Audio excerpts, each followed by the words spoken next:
How's everybody doing? I want to hear a response to that. How's everybody doing? Okay, it's getting on in the afternoon. You know, there's been a whole Dodgers game down the road, which they won. Go Dodgers! But we are here to talk about batteries, and we're gonna, keep it high energy because it's y'all have been going all day. We really respect you being here and wanting to hear us. This is very fun for me. So I'm Julian Spector. I'm a senior reporter at Canary Media. Does anyone read Canary Media? Okay, great. For those of you who don't, free online news every day about the clean energy transition. Go check it out, canarymedia.com. But Aric and I go way back. I don't know, maybe we've been talking for a decade. At least. Yeah, he was working on the residential battery space back when there was sort of only one game in town that rhymed with Esla, and he was trying to show there could be more options and the batteries could do more things than what was happening then. And now he's stepped into this whole new world of long duration energy storage with Noon Energy as executive vice president for commercialization. Correct. Yeah. Yep. So this is one of my favorite topics, and it's this kind of like game-changing breakthrough to store clean energy for 100 hours is the idea. But I've also been covering it for a decade now, and the number of stories I've written about the potential of long-duration storage far outnumber the amount of working utility-scale projects that have been built in that time, unfortunately. So I'm waiting to see the potential delivered on. But we're going to talk today about how there could be the final breakthrough coming in this era of AI, load growth, intense need for new firm power as soon as possible. And Aric helped us out by closing a 1 gigawatt deal with Meta that was just announced yesterday? Tuesday, yeah. So this isn't theoretical anymore. There's some real contracts coming together. So we are going to just jump right into it. First we don't need to do the whole chemistry lesson, but just give us the quick and dirty version of what your technology does, just enough to talk about it at a cocktail party. Sure. Thanks, Julian. It's always great to chat with you. And thanks for dating us and how long we've been around. So yeah, and you won't have trouble with me getting into chemistry. I'm not a chemistry teacher. I do commercialization. So Noon Energy has developed a reversible solid oxide fuel cell battery. We use industrial gases as our storage media. So what that means is basically we're able to size our power based on the size of the fuel cells and the output there for the load. And then we can just scale our energy capacity independently with tanks and the size of the tank. So that unlock allows us to deliver additional energy capacity for the cost of tanks for the most part, right? And that first part about the power is important too, because some critics will say long duration, does that just mean you're a really slow discharge battery, like a kind of lame slow battery? But you're saying you get exactly the amount of power you actually need and then as much duration of that as you need. Correct. And so our core focus is on firming up renewable energy. And so if you have solar only in many locations, you need more than 100 hours if you actually want firm baseload power. And so separating that energy and providing low cost energy capacity is really important, but also be able to meet that load. We're not just turning a 1C battery into a 0.1C battery. We're sizing that the power to meet the load of the system. Awesome. Okay, and then you tell us about the state of commercialization. You don't have a full-scale power plant out on the grid just yet, but where are you at in that process? Yeah, I mean that's the exciting part, right? I've been watching long duration storage for years as well, but I think timing is important. And so where we're at today, we've a couple months ago we had reported on a system that was operating for over 2,500 hours. And then we also have a larger, basically product level product installed in California with California Energy Commission in EPRI. That one's 100 kW with 10 megawatt hours. Should be energized very soon. So we're excited about that. And that particular product is reflective of what we're going to commercialize and turn into commercial projects starting next year. Okay, so that's so you've been running your own internal demo, and then this is going to be a little more of a third-party vetted, EPRI's involved, like. Exactly. So we'll be able to take that data, share it with others, and really validate that it operates at 100 hours, that it hits our RTE desires, the round trip efficiencies. What is your target for that? Because a lot of long duration actually has pretty crappy round trip efficiency, and they try to talk about other things. There's a development timeline, but we're targeting 60 to 70%, which is much better than other LDES out there. And with the cost of renewables coming down and that typically being our input, we can still deliver low cost, low LCOE that is comparable to fossil generation today. Okay, and then can you describe what would it look like to be walking around one of these projects, or what try to paint the picture for the folks here? I mean, they're containerized solutions, and so we have a power block in a container. We're able to that makes it we can ship it. They're not civil projects, so we're not doing massive construction projects either. We're able to deliver. It's plug and play for the most part. There's still some gas lines and things like that. And then the energy is also containerized in the smaller scale. As we scale the projects to increase density, which we're already very energy dense, we can remove the tanks from the system, make them vertical, more like silos, things like that to further increase energy density. Okay, so it's kind of like imagine a field of big beige boxes, just like we're all used to seeing now. Yeah, maybe we'll paint them white or make them pretty, but yeah, right now that's hire some artists and do murals on the side. Kind of like Waymos out there. Yeah, they've been looking nice. They've been doing some creative stuff. So okay, and then I guess one last one on the sort of state of the company, but where are you at in terms of manufacturing strategy? What's the outlook for how you get from the current scale to producing a bunch of things and getting them out in the world? Yeah, so one of the unique features of Noon is that we are using off-the-shelf technologies or components. This isn't a powder product manufacturing process, right? So we've down selected to 5 different cell stack suppliers, which is gives us close to, we have signed MOUs about 100 megawatts of supply there, and so it's more of a component assembly process. And so that enables us to set up factories and automate a lot of the process. We're able to utilize CMs, but we are expecting to build our first factory here in California, hopefully online by next year. And then the longer term plan is to get towards a gigafactory in 2029 timeframe. Okay, well let's sort of go to the big picture question of AI meets long duration storage, and I guess I would set it up as there's been a whole bunch of companies over the last decade talking about the need for long duration, and if we're going into 100% clean energy, you got to have something that firms up the variable renewables, and that's all very well trodden and discussed, but hadn't really turned into actionable contracts and construction projects yet. Now we're in this era of hundreds of billions of dollars of capital investment in AI infrastructure. Electricity is the choke point on that everyone wants more of. What does that mean for a company like you, and kind of what does this mean for the broader effort to scale and commercialize new storage technologies? Yeah, we have to put our foot on the gas. I think just a year or two ago, the idea was exactly that. As grids got more saturated with renewable energy, they would deploy lithium initially, and then BESS, and then slowly, once that kind of hit saturation, they would start to need long duration storage to solve the next and possibly final challenge of deploying renewable on the grid.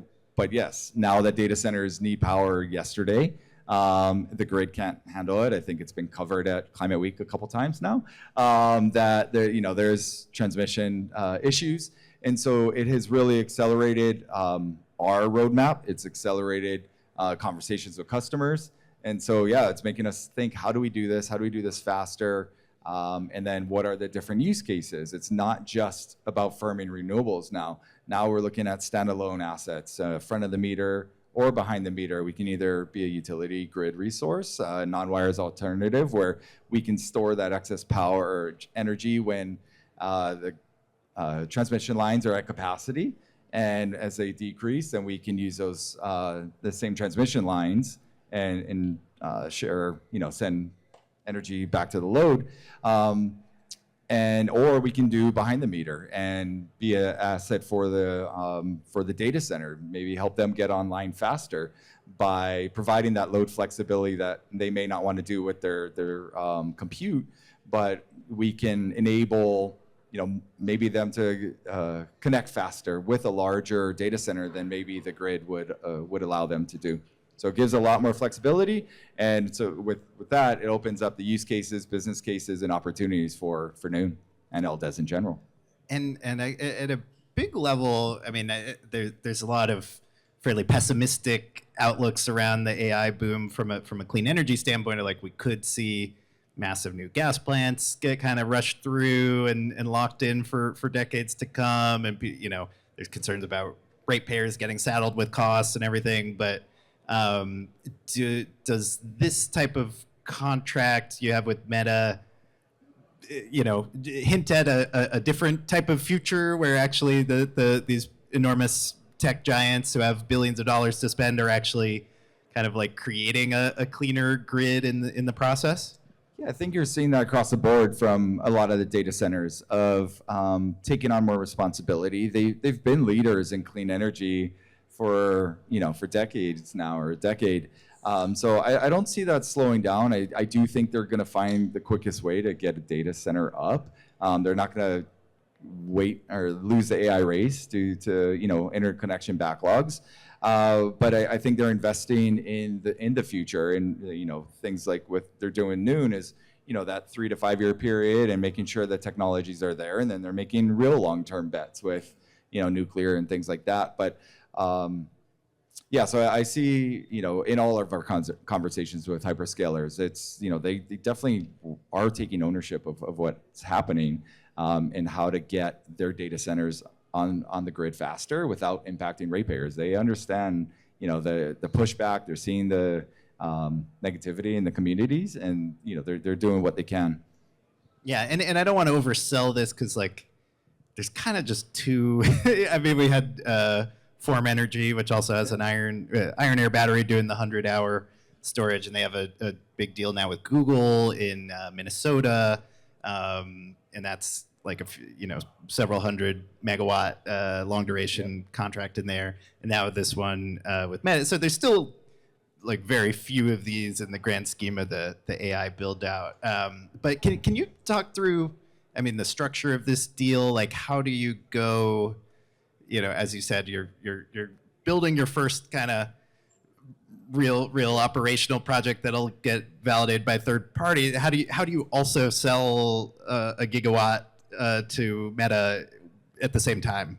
Yeah, I think just being honest about the pathway, about the roadmap, about the steps we have to take, and working through that. And I think they're willing to do that, or we know they are, that they're willing to look at, we'll do our first, like you said, the field pilot or field system that's going on right now. We'll do a smaller project in next year, and then what was announced there is we're going to be doing a 25 megawatt project with them in 28. And so these are, we're not just jumping right to a gigawatt, and that gigawatt's over time, right? So I think there's a natural progression of these projects, and they're realistic, they're aggressive, but also realistic.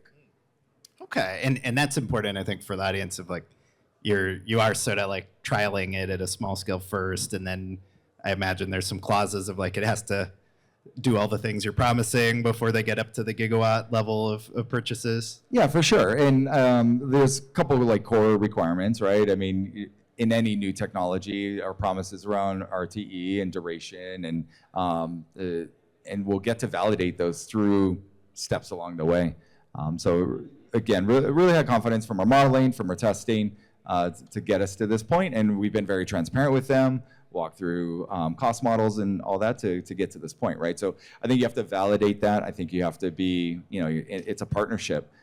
This isn't just like a customer vendor type of relationship. We're working on this together. Yeah. Okay. Interesting. Is there any risk for you if, for the purpose of argument, AI turns out to be some sort of bubble? It seems like there's possibility. There's a lot of circular financing deals out there, big numbers being floated. But would that impact you if the huge projections for AI infrastructure don't end up being borne out in practice? So before the AI boom, there was still electrification going on. There's the EV, the move towards EVs. There's heat pumps, all that's building electrification. So the demand was already exponential, and people were nervous. Like, what are we going to do? How are we going to, connect all these EVs? So the AI has just been, we turned a, $1-2 trillion TAM to like a $4 or $5 trillion TAM. So. No, I'm not. We're not particularly concerned about that. I think even if half the projects don't go through, I still think there's so much low growth. AI is not going away, right? So it's just how much is needed to develop that. And then most of the discussion is just around the U.S. But like as you look globally, there's data centers and the same. They're all facing the same exact issues in every country around the world. Yeah, gotcha. Okay, well. Maybe zooming out from the data center application. So now I think we've done that's a good framework for like how you build to that market.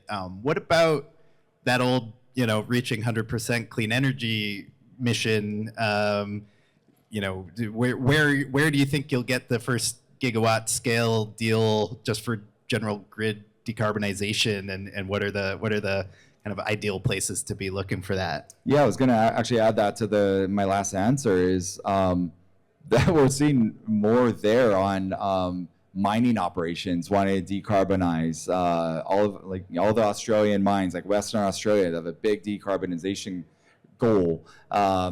Chile, Colombia, South Africa, the DRC, there's the Copper Belt.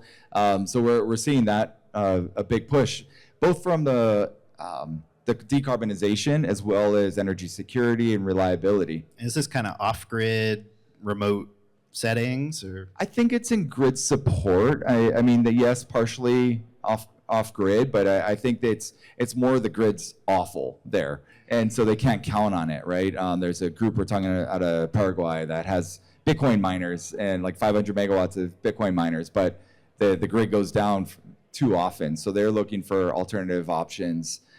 So I mean, there's so much more there on this like 100% carbon-free energy, both from a decarbonization as well as energy security and reliability. And with what's going on in the global market right now, more and more people are looking at that, right? They're not going to necessarily invest in big LNG terminals and use that as their infrastructure. So we're seeing people that, I mean, Jigger goes off on this, but like people are going to skip from their diesel gensets and they'll kind of move straight to renewables and not take that bridge of LNG. So, okay, interesting. And do you think, back in the U.S., do we have the rules, the market structures, the regulatory pathways to start contracting for large amounts of long duration storage as it stands today, or is there some work that we could do on that? Oh, there's definitely a ton of work to do. This will take me back to like my experience of lithium. So I started in lithium and like developing lithium products in 2013, 2014, and there were no market signals. There was no VPPs. There was no TOU or any of that. None of that existed for lithium at the time. And we figured it out. We went and found the markets, didn't just sit around waiting for regulators. So that's kind of the approach we're taking, at least we are, of finding where the pain is. And the pain is, getting data centers online faster, supporting the grid where we can, but also, these 100% carbon-free use cases. So yeah. Okay. And yeah, tell me, I wanted to circle back to your experience in the old kind of early distributed battery days, which does feel like kind of a long time ago now. But what it's a very different technology from what we're talking about here. Are there some lessons you can extrapolate out from there, or just hard-earned wisdom from the early stages of that market? Yeah, I mean, the biggest one is just the go-to-market strategy, right? Is like focus on where the pain is. The regulations will come as these batteries get deployed. The grid and the utility will start to see, whoa, we have gigawatt, like tons of storage out there, just kind of sitting idly waiting for resiliency events. Let's go compensate that, right? I mean, we saw that with Powerwalls. They went and deployed 1 million of them, and all of a sudden, now they're getting compensated. So the batteries get more and more valuable over time. The other part is I was sitting in an LDES meeting with a whole bunch of technologies, and everyone was just kind of battling over how cool their chemistry was. And it reminded me of the LFP versus NMC battle of like 16, 17, where someone came out with LFP chemistry and is like, oh, NMC sucks, and they're like trying to take each other down, but actually our enemy was diesel gensets, and so I think LDES. We're talking, we're working through that as a group. Really, it's about the industry and the use case and the value that we can bring as a technology. Because as you said at the top, let's not get into chemistry, because people's eyes glaze over when you get into the real details of it. But it's really the use cases. Where can we add value to the grid, to the customers, et cetera. Although we'll shout out the last one when we got into the like thermite explosions that can happen from certain battery components. That was cool. That brought me back to some excellent backyard chemistry projects in my youth. But yeah, no, that was a good point about the LFP. And you were on the right side of the LFP thing, right? Was it electric? So we started with NMC, but it was because it was cost competitive, and then it switched. And so then we moved for costs, and people were willing to take on the less dense technology for stationary. But I remember getting pitched by the first few companies that went to LFP chemistry. That was like all they wanted to talk about, and so they built these whole strategies around talking about how special they are for using LFP, and now it's just like everybody, and that's in no way a differentiator anymore. So it does seem a little risky to kind of bet on that thing, where if you're right, it loses its differentiation. So kind of like don't get too hung up on the specifics, but really make the case for your value you're providing to the market. Do you have any thoughts for this audience here on like what everyone should be doing to try to make this whole thing happen faster? Any like call to action on how to unlock these new storage technologies more than we're doing today? I think this is a start by being here. A big thing of what we're doing right now is really just educating people about that 100-hour batteries exist. There's basically two of us. And then the use cases around that, right? Like, why does this matter? So I think this is helpful to have this many people in the audience and listening to us about that, and happy to answer any questions at the end. Okay, yeah, no, that is true. And I think Form is going to be on one of the sessions later. So we've got the two in the house.